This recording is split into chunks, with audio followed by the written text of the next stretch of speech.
Assalamualaikum warahmatullahi wabarakatuh. Nama saya Husnul Anissa, NIM 204061, Prodi Kurikulum dan Teknologi Pendidikan. Di kesempatan kali ini saya akan mempresentasikan rencana usaha atau business plan yang usaha ini saya namai dengan Froza Pizza. Jadi dari nama usaha tersebut dapat kita ketahui bahwa usaha yang saya jalankan ini berupa usaha makanan sejenis pizza. Hal pertama yang melatar belakangi saya merencanakan usaha itu yaitu pertama, 1. Langkahnya restoran pizza di kota tersebut. Jadi di kota Natuna ini hanya memiliki satu restoran pizza, di mana restoran pizza ini tidak hanya memfokuskan ke makanan pizza aja, tapi ke makanan lainnya seperti kue-kue, donuts, brownies dan lain-lainnya. Jadi saya merencanakan usaha di mana usaha ini hanya mengutamakan pizza saja agar kualitasnya lebih baik dengan varian rasa yang lebih banyak dan inovasi-inovasi baru. Yang kedua, makanan yang sangat populer. Jadi pizza ini salah satu makanan yang sangat populer di kalangan masyarakat, terutama di kalangan masyarakat Natuna, karena restoran pizza pesaing saya itu juga baru-baru ini bukanya. Yang ketiga, makanan ringan yang juga mengenyangkan. Jadi pizza ini dikategorikan makanan ringan, namun walaupun makanan ringan, pizza ini juga dapat mengenyangkan sehingga menambah stamina tubuh. Selanjutnya yaitu profil usaha. Nama usahanya yaitu Froza Pizza yang terletak di Jalan Perum Pemda Puak nomor 13, Ranai Kota, Kabupaten Natuna, Provinsi Kepulauan Riau. Jadi alasan saya memberi nama usaha itu Froza Pizza karena terinspirasi dari salah satu teknik proses produksi, yaitu namanya teknik frozen. Jadi saya mengambil dari kata frozen itu menjadi Froza, sehingga nama usaha yang saya jalankan itu Froza Pizza. Kemudian dapat dilihat sendiri logo usaha yang saya rancang, sangat sederhana. Visi misi rencana usaha saya ini yaitu pertama, visi ingin menjadikan Froza Pizza sebagai usaha yang berorientasi kearifan lokal semi modern menggunakan bahan terbaik dan halal yang menghasilkan makanan sehat, bergizi dan lezat, dan juga berasas pada kejujuran, saling menguntungkan dan berbagi senyuman kebahagiaan. Kemudian misi yang pertama, ikon daerah, menjadikan salah satu ikon daerah yang dapat bersaing dengan resto pizza ternama.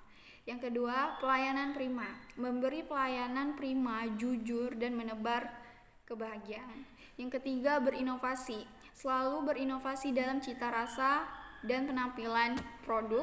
Yang keempat, kesempatan, memberi kesempatan kepada masyarakat agar dapat menikmati pizza dimanapun, kapanpun, dan siapapun.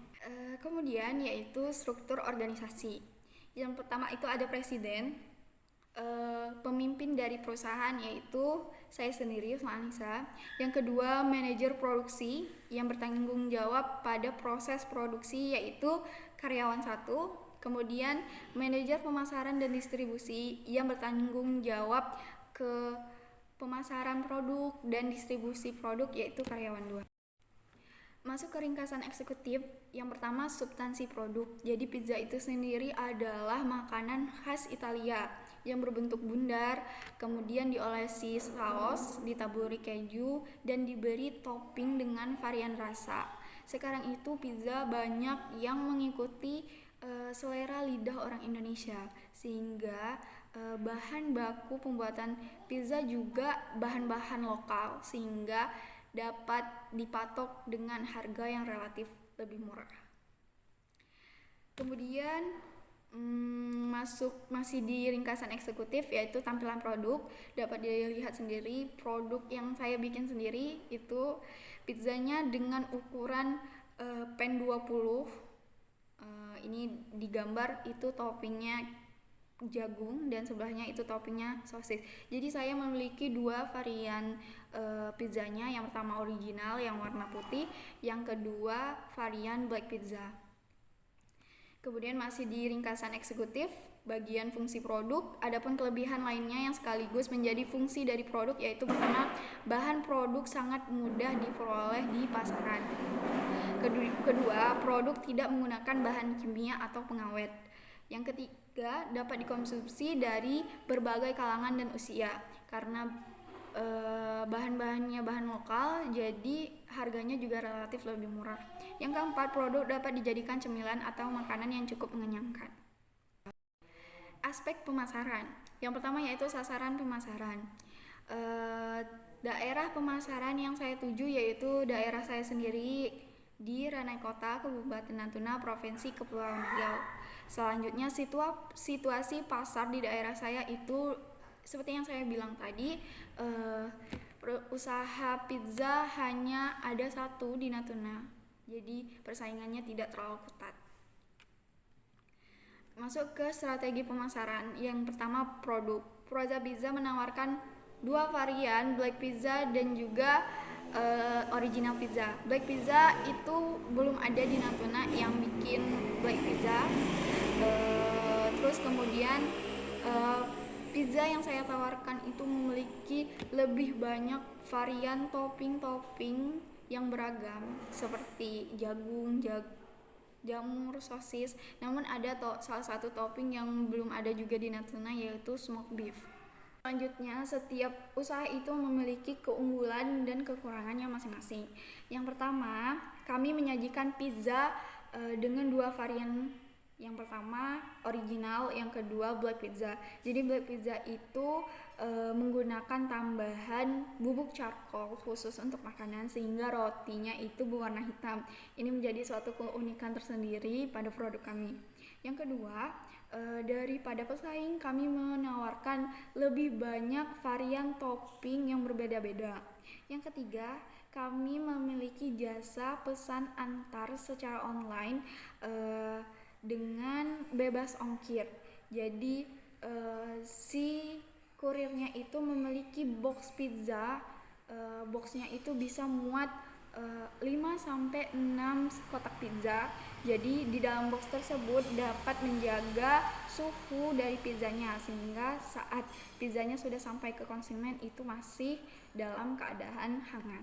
Dan ada juga kelemahan, yaitu produk ini cukup memakan waktu dalam proses pembuatannya sehingga pelanggan harus memiliki ekstra kesabaran untuk menunggu produk ini siap saji. Namun saya memiliki solusi dari kekurangan ini namun dalam tahap pengembangan, yaitu menggunakan teknik yang biasa disebut teknik frozen, di mana roti diproduksi terlebih dahulu dan dapat disimpan di dalam ruangan bersuhu rendah atau di dalam kulkas untuk menjaga keawetan dan kualitas roti sehingga dapat meringkas waktu produksi, sehingga saya dapat menyetok terlebih dahulu rotinya itu sehingga nanti ketika pelanggan memesan saya tinggal menoping dan membakar pizzanya, jadi dapat meringkas waktu. Aspek pemasaran dalam strategi pemasaran yang kedua itu harga. Jadi harga yang saya patok itu tidak jauh dari pesaing saya, yaitu original pizza 50.000, black pizza 60.000. Jika ada ekstra penambahan keju mozzarella itu 10.000, ekstra topping 5.000, dan salah satu topping smoked beef itu 10.000. Jadi beda dengan topping-topping yang lain. Topping-topping yang lain itu sudah termasuk ke original pizza. Misalnya original pizza memiliki topping ayam sosis atau ayam jagung seperti yang lainnya itu tetap 50.000. Tapi kalau misalnya dia memesan topping dengan smoked beef itu ada tambahan 10.000. Jadi kalau misalnya original pizza toppingnya smoked beef itu menjadi 60.000. Strategi pemasaran dalam distribusi. Kegiatan distribusi akan dilakukan langsung kepada konsumen karena usaha ini akan bergerak secara e-commerce atau online. Maka produk akan dikirim dari rumah produksi ke rumah konsumen. Untuk itu kami menyediakan kurir yang akan mengantarkan produk dengan bebas biaya ongkos kirim. Kemudian strategi pemasaran dalam promosi. Untuk mempromosikan produk-produk kami ini, kami memanfaatkan perkembangan teknologi masa kini dengan menggunakan e-commerce atau online melalui sosial media, WhatsApp, Instagram, dan Facebook.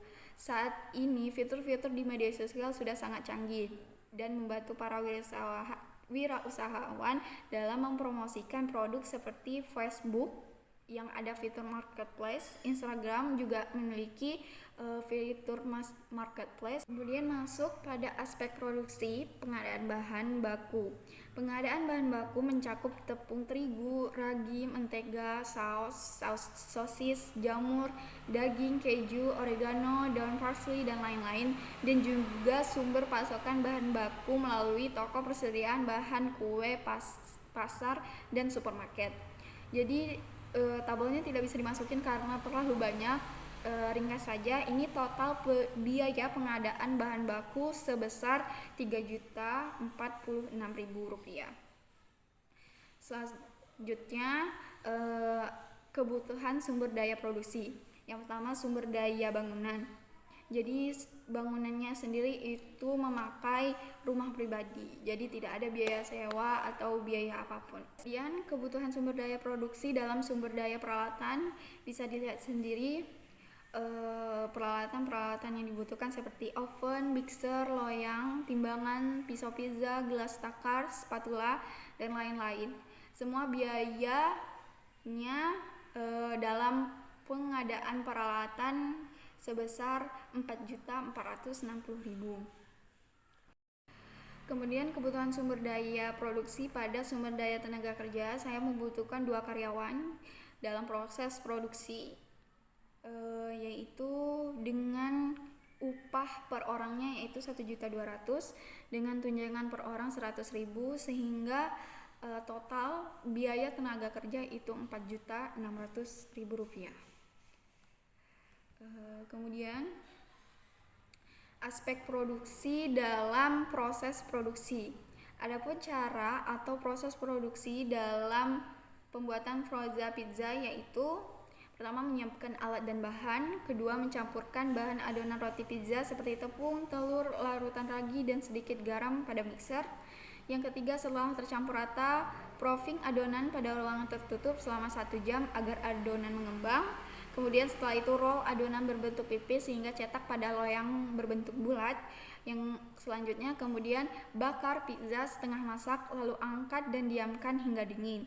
Setelah itu topping pizza sesuai pesanan, taburi keju mozzarella dan lain-lain dan bahan lain. Kemudian bakar kembali bagian atasnya hingga keju meleleh dan warna roti kuning keoren-orenan.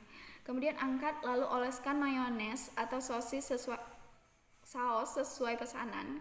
Kemudian dikemas dalam dus pengemasan dan menempel stiker logo produk pada bagian atas dus.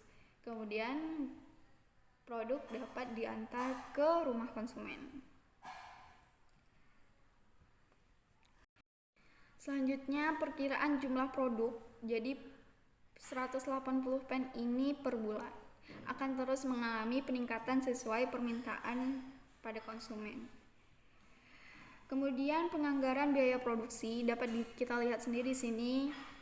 Biaya utama produk termasuk pengadaan bahan baku, tenaga kerja sebesar Rp5.646.000. Kemudian biaya overhead produksi, ada biaya di luar pengadaan, biaya sewa nggak ada ya. Terus yang ada tuh biaya listrik sama air itu 100.000, jadi totalnya 250.000 dengan total biaya keseluruhannya yaitu 5.896.000. Masuk ke bagian aspek manajemen, ada namanya perizinan usaha. Jadi sebelum kita menjalankan usaha itu perlu adanya perizinan usaha. Di sini ada instansi yang mengeluarkan, jadi kita bisa pergi ke instansi yang mengeluarkannya. Biaya untuk pengurusan perizinan usaha sebagai berikut: surat izin tempat usaha, instansinya Dinas Perdagangan, masa berlaku 5 tahun, biaya perizinannya 500.000, jadi total 700.000. Kemudian surat izin perdagangan, instansi Dinas Perdagangan, masa berlaku 5 juta, pokok biayanya 300.000, pengurusan 200.000, total menjadi 500.000. Kemudian surat tanda daftar usaha, instansi Dinas Perdagangan, masa berlaku 5 tahun, pokok 300.000, pengurusan 200.000, jadi jumlahnya 500.000.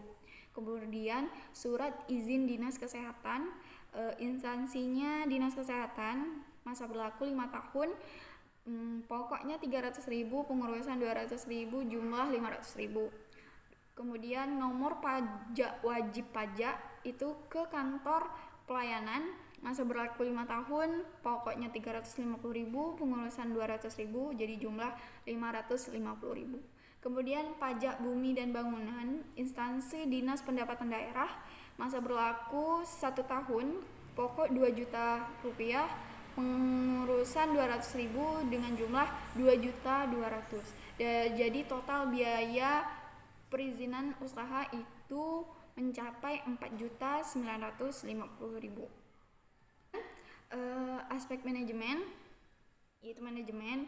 Ini berikut fungsi manajemen pada setiap aspek kegiatan produksi.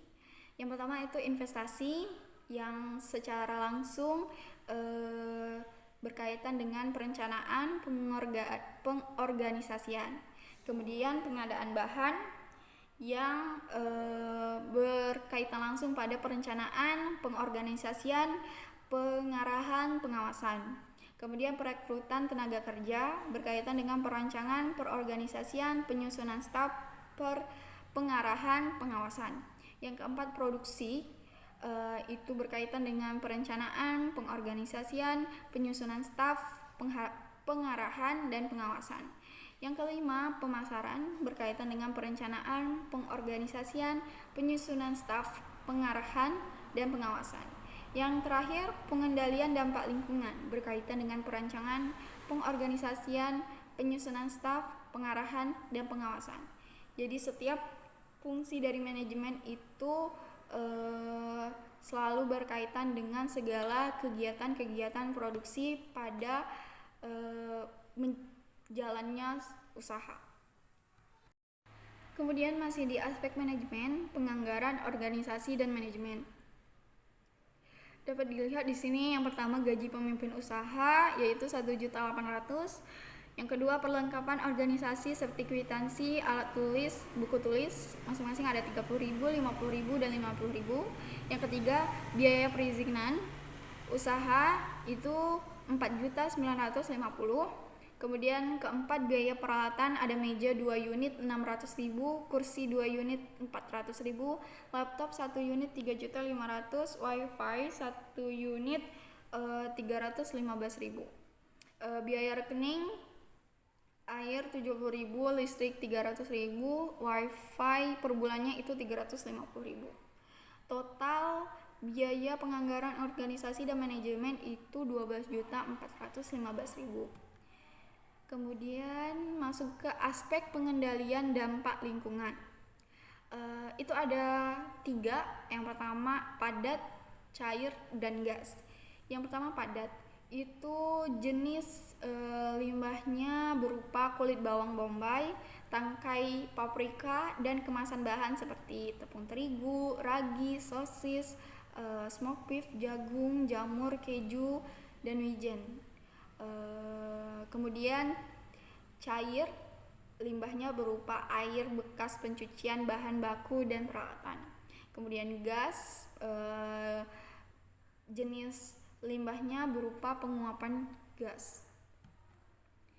Kemudian dampak biofisik, dampak positif limbah yang berjenis kaleng seperti kaleng jamur dan jagung dapat dijual kembali kepada tukang rongsokan. Ya, kemudian dampak negatifnya, jika limbah padat berupa kulit bawang dan kemasan bahan baku yang tidak bisa didaur ulang kembali, cara pengendaliannya dengan membuang limbah padat seperti plastik pada tempatnya. Kemudian bisa dibuang ke TPA, tempat pembuangan akhir. Lalu kemudian limbah hasil pencucian. Cara pengendaliannya yaitu membuat saluran aliran pembuangan khusus. Kemudian, dampak lingkungan sosial budaya. Dampak positifnya yaitu terjadi rasa kerjasama antara pelaku usaha dalam usaha ini agar mencapai tujuan usaha yang diinginkan. Adanya interaksi antar pelaku usaha dan konsumen sehingga dapat memperluas jaringan sosial antar masyarakat dan juga mengurangi pengangguran dengan penyerapan tenaga kerja. Namun dampak negatifnya yaitu adanya persaingan antar pelaku usaha. Kemudian cara pengendaliannya yaitu melakukan usaha dengan jujur dan menghargai pelaku usaha lain serta menjaga kualitas produk dan meningkatkan pelayanan pada konsumen. Kemudian ada penganggaran biaya pengendalian dampak lingkungan. Dapat dilihat biaya inventaris berupa tempat sampah, sapu ijuk, dan serok sampah. Jumlahnya tempat sampah 2 unit, sapu ijuk 1 unit, serok sampah 1 unit dengan harga satuan 20.000, 15.000, 12.000 dengan total semuanya 67.000. Biaya pengangkutan sampah itu 20.000. Total biaya penganggaran pengendalian dampak lingkungan yaitu 87.000.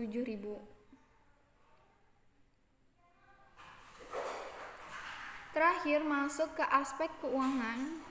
Modal investasi yang pertama itu pengadaan peralatan produksi 4.460.000. Kemudian operasional organisasi dan manajemen 12.415.000. Modal kerja yang pertama itu produksi 5.896.000. Pemasaran 1 juta, pengendalian dampak lingkungan 87.000. Total modal awal yaitu 23.858.000. Sekian, terima kasih.